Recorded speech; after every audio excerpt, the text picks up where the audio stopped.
בלב ליבה של ירושלים מתחולל מאבק אלים שסופו לא נראה באופק. זוהי שכונת בתי ורשה שבשולי מאה שערים, שהדירות בה מוזכרות מכוח הקדש ישן שניהולו מתבצע באמצעות ועד. לפני כמה שנים הגיעו לשכונה כמה חסידי גור שעם הזמן הצליחו לתפוס 3 מקומות בוועד ההקדש ולהעניק זכויות בדירות לאנשיהם. תושבי הוותיקים של השכונה לא מסכימים לוותר על הבתים, והקרב על הדיור הפך למלחמה שכוללת התפרעויות, השחתה, מכות והצתות. ברוכים הבאים למערב הפרוע של הבירה.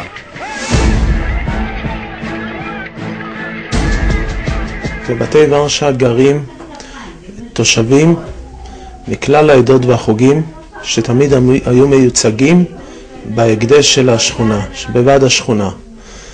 בשנים האחרונות השתלטו 3 אנשים על ההקדש ופועלים בכל מרצה, וכולם משתייכים לחסידות גור, ופועלים במרץ ובכל הכוח לזרוק את התושבים מהדירות.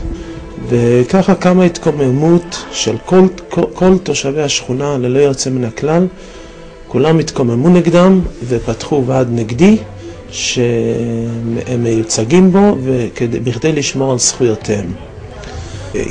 שכל תושבי השכונה התאגדו.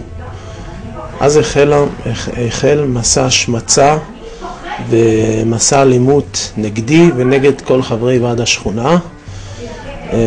הן בהוצאת פליירים נגדנו בחוברות, ושנשלחו פה מדי פעם בחורים מוסתים לדפוק על הדלתות ולזרוק אבנים ודינמיות נגדנו.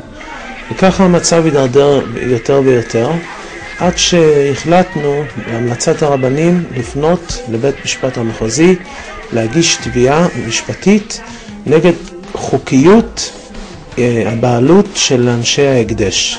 מאז שהתאגדנו בתור ועד השכונה התחילה האלימות, ובחודש ניסן האחרון, לפני פסח, פרצו לביתי קבוצה גדולה של חסידי גור. אני יצאתי מהבית כמה דקות לפני זה, והם השתלטו על הבית, הרביצו, עיקו לאשתי ולילדים מכות רצח עם פטישים, שפכו עליהם נפט והדליקו את הבית במטרה לשרוף אותם חיים. הגעתי לבית החולים, שערי צדק, אני עם שניים מהילדים שלי, שפכו עלינו נפט, שברו לי אצבע ברגל, וכל הבית חולים הלך שם, הם לא ראו כאלה דברים, שאנשים חרדים שופכים נפט על תינוקת בת 0.5 שנה.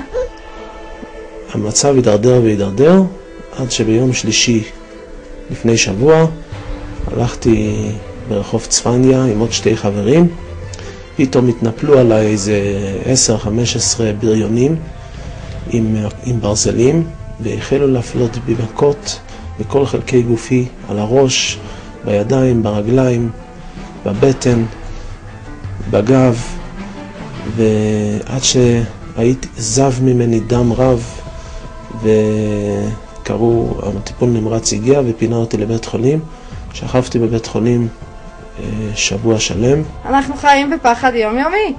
הילדים שלי, כל מי שדופק בדלת, כולם סביבי, אמא דפקים. מי זה? תסתכלים מאחור, מי זה? זה לא איזה גורי? בחסידות גור דוחים את הטענות בדבר ניסיון השתלטות על השכונה. בגור אומרים שגם להם זכות חוקית לגור במקום מכוח ההקדש, ובסך הכל רק מעטים מהם דרים שם. 80% מיוצאי פולין בארץ ישראל הם חסידי גור. אין 20 דירות לחסידי גור בבתי ורשה, אז אנחנו משתלטים, הם השתלטו, בניגוד להקדש, בניגוד להכל. הם גירשו, והוא אחראי לכך.